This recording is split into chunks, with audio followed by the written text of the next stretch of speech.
Mwaramutse mwiriwe abari mu gihugu uri kwira mumeze mute?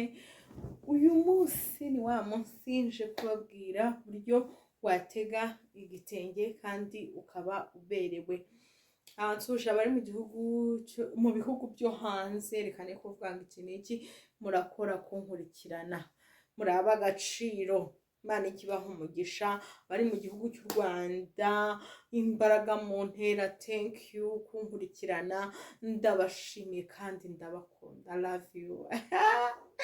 I love you bakunzi banjye mwese, mbifurije umunsi mwiza w'abakundana. Ntabwo uyu munsi ari uw'abakundana, ariko ukwezi kwa kabiri kose mpaka turangiye tuzaba turimo gukundana. Mumeze mute? Nizere ko abantu Saint Valentin yabaryoheye, yababereye nziza. Ndabashimiye rero abantu mudahwema kunkurikirana. Nje kukwereka ukuntu watega iki gitenge mu buryo bukoroheye pe, ku buryo buri muntu wese yavuga ati wow. Mbaza ngo ni gute se? Ni gute? Uri kubibona ndi gusokoza. Muracyatereka imisatsi cyabya byarangiranye na za video naberekaga. Mwongeye mumbwire mbereke ukuntu mwakita ku misatsi yanyu igasa neza. Nabaye mbiretse kuko nabonaga nshiraho video ntimuzirebe cyane, kandi iyo ni ukuri mutazirebye cyane kandi nakoze ntabwo biba binshimishije.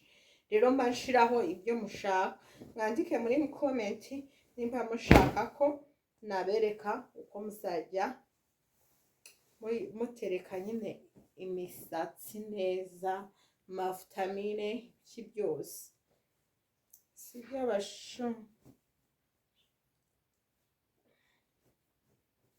Tugiye gutanga duhina gutya bitaringaniye. Sorry, amanure kamera. Ntabwo biringaniye.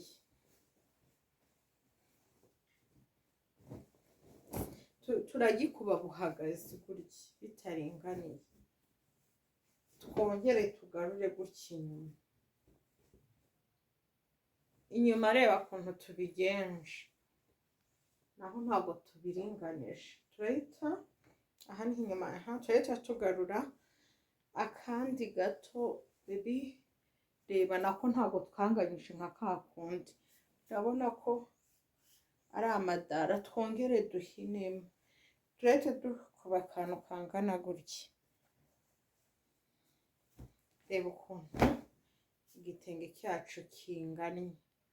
Ni uburyo uhita ukubitamo ukigendera bitagusabye ibintu byinshi. Waba ufite agasatsi gake cyangwa umusatsi mwinshi, uko turabigenza hano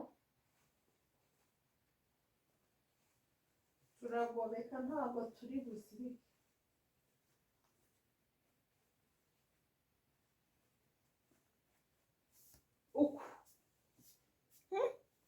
Uku kandi ndimo kubyumva ko gikomeye, nta hantu cyagira gute, nta hantu cyajya.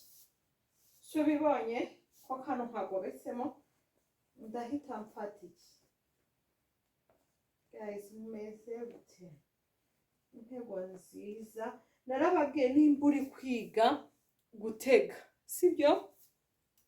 Nimba urimo kwiga gutega, banza urebe iyi ntego ndi gutega. No hano umara kuyireba wongere nawe tufata igitambaro uyisubiremo ugenda uyigana, biragufasha pe.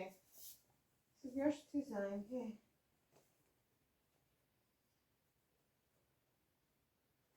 Akangaka ni ako umuntu aba yakagurutse kaba ari gato, ariko iki ngiki cyo urakizana ukagishyiraho gutya. Abashu bimeze gute inyuma mwe mwaharebaga?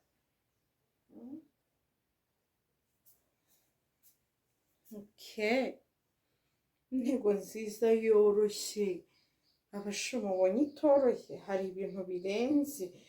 muzajya muvuga ngo intego kandi ubona iyi misatsi yasigaye ukayigira neza, ibigomba gusigara. Singiye kubabeshya ngo ntizasigara, nikaba gakeya kazasigara, niyo waba mwinshi uzagira gute, uzasigara.